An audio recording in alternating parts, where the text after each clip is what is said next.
It was close to 1 in the morning when the highway finally emptied out. The kind of emptiness that feels unnatural, as if the world has quietly stepped aside and left you alone in the dark. The sky was overcast, clouds sliding slowly across the moon and stealing its light every few seconds. I had been driving for hours, exhausted but determined to reach my destination before dawn. The radio played softly, fading in and out with static as the signal weakened the farther I went from the city. Every few minutes my eyes drifted to the fuel gauge. The needle was resting dangerously close to empty, hovering just above the red line. I told myself the same lie over and over again, that the next gas station couldn't be far.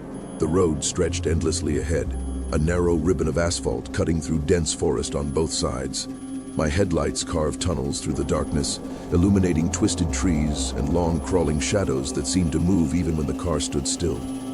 The wind brushed against the car, whistling through small gaps and creating sounds that felt almost deliberate. A strange unease settled in my chest, the kind you try to shake off by turning up the radio or tapping the steering wheel. I pressed the accelerator slightly harder, hoping speed would quiet the anxiety. I just needed fuel. That was all. The car jerked without warning. It wasn't violent, just enough to make my hands tighten around the steering wheel. A second later, the engine sputtered, coughed like it was choking on its last breath, and then died. The sudden silence was shocking. No engine hum, no radio, nothing but the soft crunch of tires as the car rolled to a stop on the shoulder. My heart pounded as I tried the ignition again. Click, click, nothing. The fuel gauge needle rested flat against empty. I turned on the hazard lights. They blinked weakly, their orange glow barely pushing back the darkness. Outside, the forest loomed closer than I liked, the tree line pressing in on the narrow strip of road like a crowd leaning forward to watch. I checked my phone. One bar of signal flickered, then vanished. No service. I stared at the screen longer than necessary, hoping it would change its mind. I stayed inside the car, doors locked, windows up. It felt safer that way, even though I knew how thin that safety really was.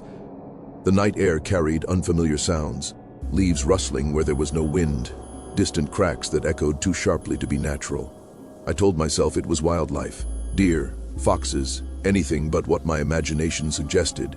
Still, the feeling remained, that unmistakable sensation of being watched. I glanced at the rearview mirror. Nothing, just darkness and the faint reflection of my own pale face. I exhaled slowly and looked forward again. That was when I saw him. Across the road, just beyond the reach of my headlights, stood a figure. A man, I assumed. He was tall and unnaturally still, standing at the edge of the forest as if he had stepped out of it and forgotten to keep moving. I couldn't see his face. He didn't wave or signal for help. He just stood there, facing my car.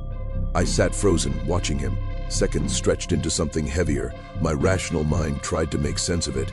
Maybe he was another stranded driver. Maybe he needed help. But something about the way he stood, too straight, too deliberate, made my skin crawl. I cracked the door open slightly, just enough to let my voice out. "Hey," I called, my voice sounding smaller than I expected. "Do you need help?" No response. The figure began to move. He stepped onto the road slowly, his movements stiff and uneven, like someone who hadn't used their body properly in a long time. My stomach dropped. Every instinct screamed at me to get back inside, to lock the door, to disappear. I didn't wait to see him get closer. I slammed the door shut, locked it, and leaned back against the seat, my heart racing. He crossed the road without looking left or right and stopped just a few feet from my car. I could see him more clearly now, though clearly might not be the right word. The darkness seemed to cling to him, swallowing details. His face was there, but indistinct, like it hadn't fully formed. My headlights flickered for a moment, and in that brief flash, I thought I saw eyes, but empty ones, reflecting nothing. Then came the tapping. It started softly on the driver's side window, tap, tap, tap, slow and deliberate, as if he wanted me to hear every single knock. My breath caught in my throat. I stared straight ahead, too afraid to turn my head. The tapping moved to the passenger side, then to the back window, circling the car like a predator testing a cage. I squeezed my eyes shut, gripping the steering wheel so tightly my hands ached. I told myself to stay quiet, to stay still. Maybe he would go away. The tapping stopped. For a brief, foolish second, I felt relief. Then something heavy slammed down on the hood of the car. The metal dented slightly under the impact, and the entire vehicle rocked. I screamed then, a sharp, panicked sound that filled the car and went nowhere. My mind raced with images of the doors being ripped open, of glass shattering, of hands reaching inside. I fumbled for my phone again, even though I knew it wouldn't work. Still no signal. I dropped it onto the seat and covered my face, whispering frantic prayers to no one in particular. Time lost meaning. It could have been seconds or minutes before the next thing happened. Headlights appeared in the distance. A low rumble grew louder as another vehicle approached. The pressure around the car seemed to lift instantly. The weight on the hood vanished. When I dared to look up, the figure was gone. There was no sound of footsteps retreating into the forest, no movement at all, just empty road. A large truck pulled over behind me, its headlights flooding the area with harsh white light. The driver stepped out, a middle-aged man with tired eyes and a wary expression. He asked if I was okay, if I needed help. My voice shook as I told him I'd run out of gas. He nodded, unsurprised, and returned to his truck. When he came back, he had a small fuel can. As he poured the gas into my tank, I kept scanning the forest, half expecting the figure to reappear. Nothing moved. The trees stood silent and indifferent. When the car finally started, I felt weak with relief. Before leaving, I asked the driver if he had seen anyone else on the road when he arrived. His movements slowed. He looked at me carefully, then glanced toward the forest. "No," he said, "just you." I hesitated, then told him about the man, the tapping, the hood. He listened without interrupting, his face growing more serious with every word. When I finished, he sighed and shook his head. "You're lucky," he said quietly. "This stretch of road has a reputation. People say if you run out of gas here at night, something comes out of the woods. It waits." A chill ran through me. I thanked him, got back into my car, and drove away without looking back. I didn't stop until I reached the first gas station, its bright lights feeling unreal after the darkness I'd escaped. I still think about that night, about how close I came to something I don't understand. I never let my... The couple had been driving for hours, the kind of drive that starts out exciting and slowly turns exhausting. Midnight had passed without either of them noticing. The road trip was meant to be fun, a spontaneous escape from routine, but now the long stretch of empty highway felt endless. The dashboard clock glowed softly, illuminating tired faces and half-empty coffee cups. Outside, the night pressed in from every direction, thick and silent. The fuel gauge sat just above empty, the warning light glowing like a quiet accusation. "It'll be fine," the driver said, trying to sound confident. "There has to be a gas station soon." The road curved gently through a rural area, far from towns or houses. Trees lined both sides, their branches reaching toward the asphalt like skeletal arms. The radio had long since lost its signal, leaving only static, so they drove in near silence. When the gas light flickered again, the passenger felt a knot tighten in her stomach. She had that feeling, the one you get when something is about to go wrong, but she said nothing. Then they saw it. A gas station appeared ahead, its sign glowing faintly in the darkness. The lights were on, casting a dull yellow halo around the building. It looked old, almost forgotten, but unmistakably real. Relief washed over both of them at the same time. The driver slowed down and pulled into the cracked concrete lot, the tires crunching softly. The place felt wrong immediately. The gas pumps were outdated, their paint chipped and faded. The windows of the station were dusty, clouded as if they hadn't been cleaned in years. Still, the lights inside were on. The driver stepped out of the car, stretching stiff legs, and walked toward the pump. The passenger stayed inside, watching through the windshield as he tried the nozzle. Nothing happened. "I'll check inside," he called back. The door to the station creaked loudly as he pushed it open. The sound echoed unnaturally, lingering longer than it should have. Inside, the shelves were stocked, but with items that looked decades old. Labels were yellowed, packaging unfamiliar. There was no one at the counter, no clerk, no customers, just silence. He rang the bell on the counter. The sharp ding cut through the stillness, but no one came. Outside, the passenger shifted uneasily in her seat. She glanced at the windows of the station and froze. In the glass, she saw reflections, but not of herself alone. Behind a reflection, faint but unmistakable, stood shapes, human silhouettes, several of them. They were standing inside the station, completely still. Her heart began to race. She turned around sharply to look through the back window. Nothing. When she looked back at the glass, the reflections were still there. Not moving, not blinking, just watching. She jumped out of the car and ran toward the door. "We need to go." "Now," she said breathlessly when she reached him. Before he could ask why, every light in the station went out at once. The sudden darkness was absolute. The hum of electricity died instantly, as if power had never existed there at all. The door slammed shut behind them without being touched. From somewhere deep inside the building came a low, dragging sound, like something heavy being pulled across the floor. They ran. The driver fumbled with the keys as they reached the car. His hands were shaking so badly he dropped them once before finally getting them into the ignition. The engine turned over and died. The fuel gauge needle dropped completely to empty. From behind them came a loud bang, then another. Something struck the trunk of the car, hard enough to make the metal rattle. The passenger screamed. She looked into the side mirror and saw shapes moving where the station had been, though the building itself was barely visible now, swallowed by darkness. The driver tried again. The engine coughed, then stalled. The banging grew louder, closer. The car rocked slightly, as if something were leaning against it. Then, without warning, the engine started. They didn't question it. The driver slammed the accelerator, tires screeching as the car tore back onto the highway. Neither of them spoke. Neither of them looked back. The gas light was off now, the needle resting just above empty, as if the tank had been filled just enough to let them escape. They drove until dawn. When the sun finally rose, the world felt unreal. Exhausted and shaken, they decided to report what had happened. They found a small police station in the next town and described the gas station, the lights, the reflections, the darkness. The officer listened quietly, then frowned. "There hasn't been a gas station on that road in nearly 30 years, he said. "It burned down in the mid-1990s. People died in that fire." He pulled out an old photo from a file drawer. The building in the picture was identical to the one they had seen. Same pumps, same sign, same place.